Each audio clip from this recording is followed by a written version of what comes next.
one, you need to make sure this table is clean. Okay, so that's what this is for. If there is any like dried clay chunks and they get into your clay when you throw, it's really annoying. Step 2, we are going to wedge, which is something that you practice with Mrs. Pearson. And we're gonna start by throwing small amounts of clay just until we get proficient with it. Okay, so remember when we are wedging, so you're gonna start by getting it into a ball. And with wedging, it's really important for the wheel that we're going in the same direction, because what we're doing is we're starting to get before it's on the wheel, we're starting to get the clay in that circle, kind of like wings, right? And then you have your round side, you're gonna pull it back up, keeping it in your palms, and roll. Because you want to get so that you can go like this. And you're trying to get that part in here so that you're rolling it in here. You're spinning it into a circle. Do you see how it's going like this?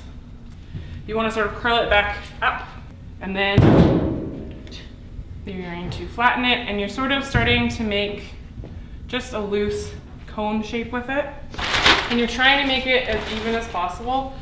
The thing with the wheel is it's symmetrical. So if you start unsymmetrical, then you're fighting with the clay, right?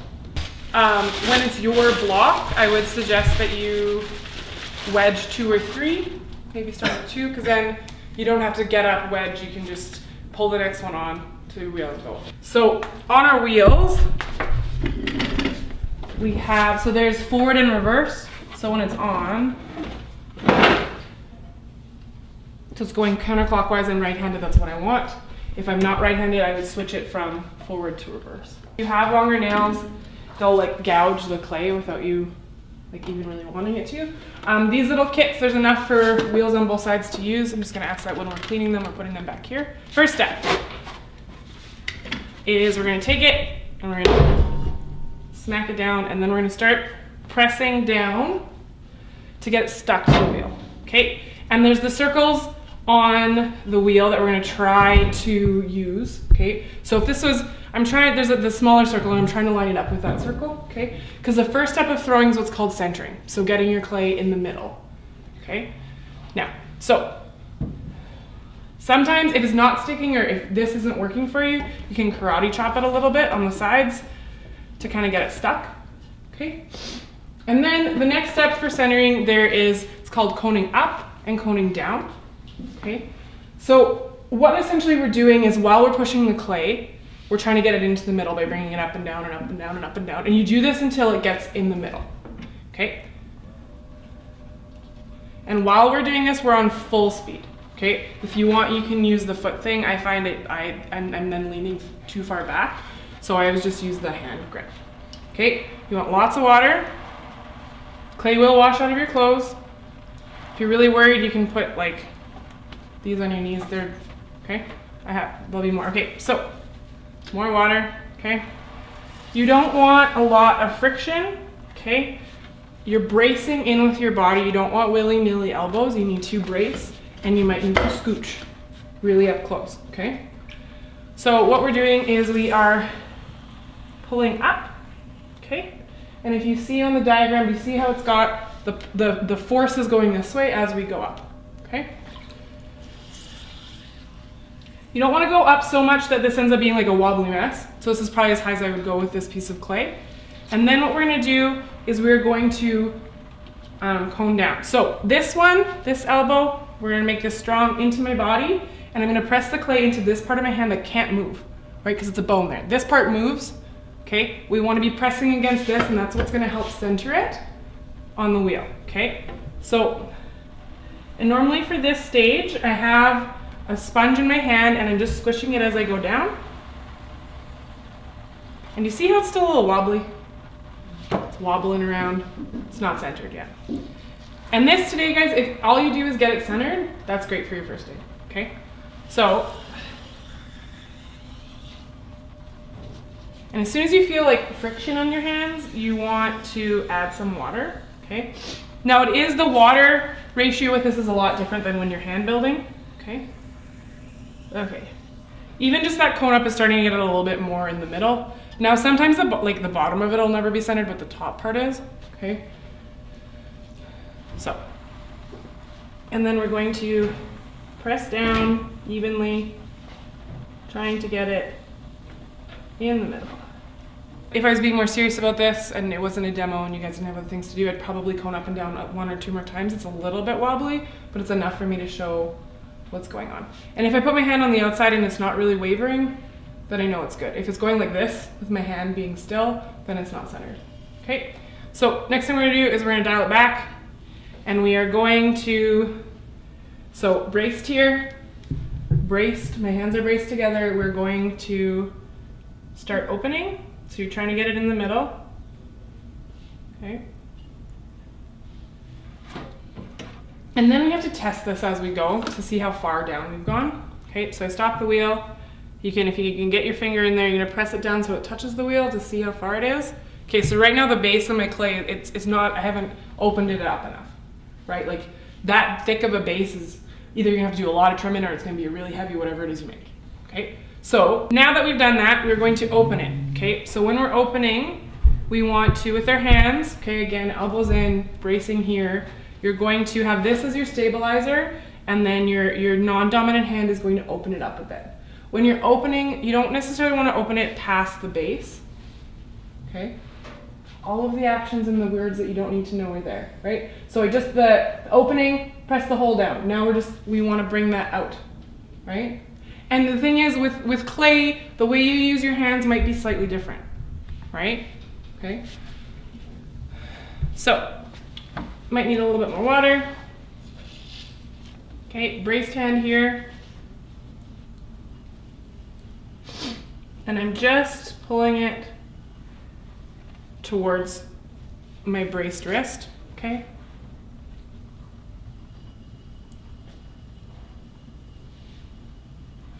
So that it is now open. Okay, when we're opening, we're not wanting it to start flaring yet. Okay, in terms of the wheel, the first thing you want to master is making a cylinder straight up and down.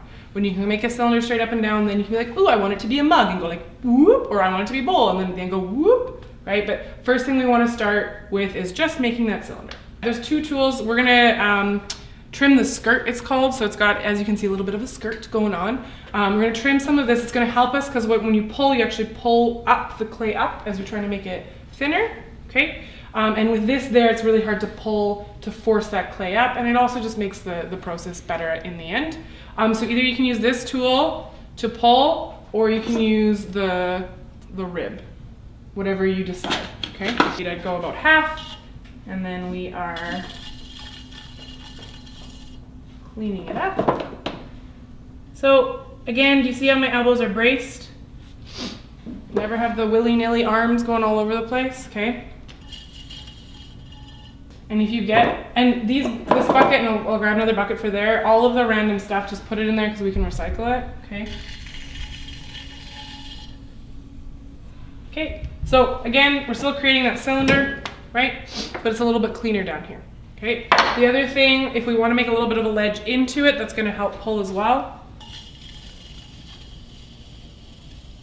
And then you can just cut that off if you can.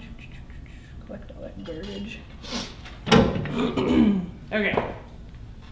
As long as you're doing everything with even pressure all the way around, it's okay. Okay, so now the next thing we want to do is the actual pulling part. This is where things get a little wonky. This is especially when you're starting. If it's as far as you want to take it, and it's starting to get a little wonky, stop, we'll pull it off, we can do something with it. Or if you want to play with it, see as far as you can push the clay, and then we'll just recycle it, okay? So, for our pulling, you do want to start by pressing that hole that we made in the middle away. So just some pressure down, okay? And a little bit of water on the inside and out, okay? If you get a big puddle in the middle, you want to pull that water out because the standing water is not going to be good for it. We're doing it medium speed, okay? So you're pulling up, okay? So either you can do it with your knuckles or I do it with my middle fingers, right? So it's the action of up. And because we are new to this, you can go slowly with your pulling, okay? And again, if you want water on the outside and the inside, if you make sort of the peace sign with your water, it'll go in for both for you, okay? And I'm trying to grab from the bottom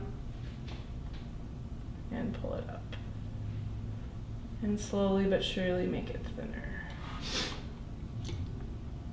And you just want to make sure that there is water on your hands, because the friction is just going to force you to essentially pull it in a way that you might not want, okay? Or throw it off center. If you have that friction, it might throw it off center.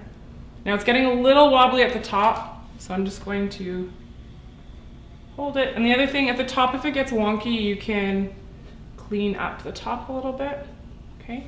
And the goal as a potter, if you were gonna take this farther, is that you're creating the thin pottery, light pottery, the hallmark of a quote-unquote successful potter is that they can throw thin vessels successfully.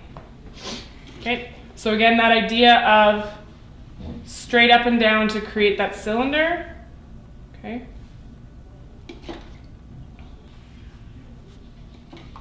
Pull it 1 or 2 more times and then we'll show you how to finish it. A little bit off center. Okay, so we have our cylinder, okay? We might, depending on how you were pulling, you might need to trim your skirt again. The next thing we want to do is clean up some of this extra almost like slip we've made on it. It just makes the finishing process a lot easier. So, oh, sorry, too fast. We're just using this to clean it up. Again, notice where my elbows are, okay? They're braced.